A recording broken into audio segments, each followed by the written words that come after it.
I went to University of Florida without any intention of being an attorney. And I say that even when I knew I was going to go to law school. I thought I was going to be a sports agent. And in fact, I was.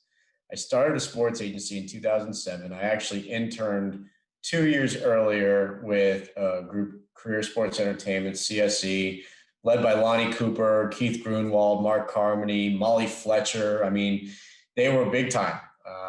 Maybe less so of a talent agency these days, but I got my feet wet and I loved the experience working with baseball players, with coaches, broadcasters, you name it. So I went back to UF. This was 2005. And, I tried to think, how can I start to make a name for myself? How can I learn more about that industry? And I created Sports Agent Blog. And I created that December 31, 2005. Still around today, 15 years later. We're about to celebrate 15th birthday. Wow. So 2 years later, it was sort of like, all right, I spent this time building relationships. I've learned more about the industry I want to be a part of. If not now, when? Let's give it a shot. So I started up a sports agency from scratch.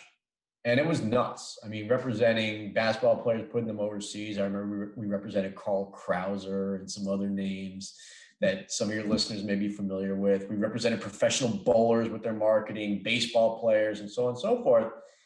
And so I went to law school in 2007. I was there for 3 years. And during those 3 years, I kept building and working on the sports agency, continued to do that for a year afterwards. But in that year after law school, I found myself practicing law. And I quickly realized I enjoyed practicing law more than the time, effort, and energy I was spending on the sports agency.